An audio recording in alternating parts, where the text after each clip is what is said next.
ఒకేసారి ఏది మొత్తం కాకపోయినా కనీసం దశల వారీగా తీసుకొని కొంత ముందు పోయేటువంటి పరిస్థితులు మనకు రావచ్చు. కాబట్టి ఆ ప్రకారంగా అందరూ కూడా సహకరించాలని చెప్పి కోరుతాం. విద్యార్థుల తల్లిదండ్రులు కొంత ఆందోళన చేస్తా ఉన్నారు. మనం ఇంటర్మీడియట్ ఎగ్జామ్స్ పూర్తి చేసుకున్నాం. ఒక ఎస్ఎస్సీ మటుకు మధ్యలో ఆగిపోయింది. దానిలో కొద్ది రోజులు ఆగి చేద్దాం. కానీ 1వ తరగతి నుంచి 9వ తరగతి వరకు ఎవరైతే పిల్లలు ఉన్నారో ప్రభుత్వ పాఠశాల కానీ ప్రైవేట్ పాఠశాల కానీ వాళ్ళకి చదువు డిటెన్షన్ లేదు, వాళ్ళందరినీ పాస్ చేసినట్టుగా ప్రకటిస్తామని క్యాబినెట్ నిర్ణయించింది. ఇతర రాష్ట్రాలు నిర్ణయించుకున్నట్టుగా వాళ్ళందరినీ ప్రమోట్ చేయాలని చెప్పి క్యాబినెట్ ఈరోజు డిసైడ్ చేసింది. కాబట్టి ఆ పిల్లల తల్లిదండ్రులు 80 సంవత్సరం దాని గురించి పెద్ద చింత చేయాల్సిన క్యాబినెట్ లో జరిగినటువంటి మరో ఇంపార్టెంట్ చర్చ కూడా తొలిసారిగా రాష్ట్రంలో పంటలు చాలా బాగా వస్తా ఉన్నాయి.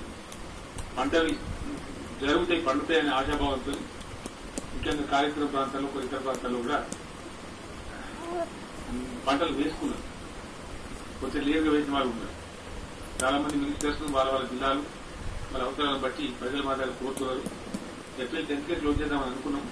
కానీ 15th వరకు నిలిచినట్టయితే కంపెనీ చివరి దశలో ఉన్న పంటలు కూడా చేతికొస్తాయి కాబట్టి ఇవ్వాలని కోరుతున్నారు.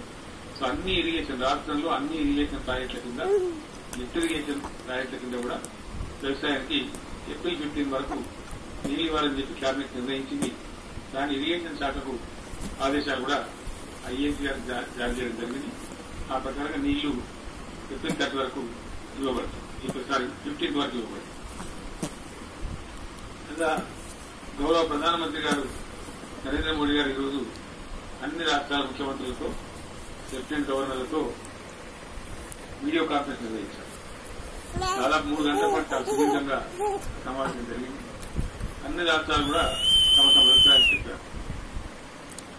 Almost all everybody entire country 3 war ఖచ్చితంగా లాక్డౌన్ పొడిగించాల్సిందే. అట్లీస్ట్ 2 weeks ఏప్రిల్ 30 వరకు పొడిగించాలని చెప్పి అన్ని రాష్ట్రాల ముఖ్యమంత్రులు కూడా విధానంగా అప్పీల్ చేసినారు. జస్ట్ 1 or 2 వాళ్ళు ఏంటంటే ఈ రెడ్ జోన్ హాట్ జోన్ వదిలిపెట్టి కొద్దిగా డీలా చేద్దామని అన్నారు. కానీ చాలా మంది అంతా అంగీకరించలేదు. ఆ విధంగా అది జరిగింది. ఒకరిద్దరు చీఫ్ మినిస్టర్లు ఏమో మన వేరే రాష్ట్రాల వాళ్ళని పోవాలనుకుంటున్నారు, స్పెషల్ రైల్వే పంపిద్దామంటే ఎట్టి పరిస్థితులలో దాన్ని అనుమతించేది లేదు.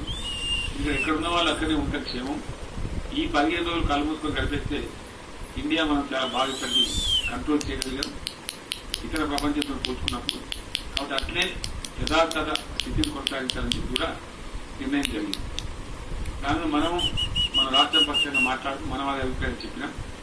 ఇప్పుడు తెలంగాణ క్యాబినెట్ నిర్ణయాన్ని కూడా నేను ప్రధానమంత్రి గారికి పంపిస్తున్నాను.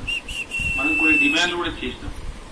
ఆ డిమాండ్లను కూడా ఈ లెటర్ ద్వారా ఇప్పుడే మీకు సర్క్యులేట్ చేయడం జరిగింది. లేఖ కూడా వీడియో కాన్ఫరెన్స్ కూడా వారికి చెప్పడం జరిగింది. నాకుండే 5-6 నిమిషాలలో మిగతా వివరాలను కూడా లెటర్ ద్వారా పంపిస్తామని చెప్పారు. దానికి వారు కూడా సమ్మతించారు. ఆ ప్రకారంగా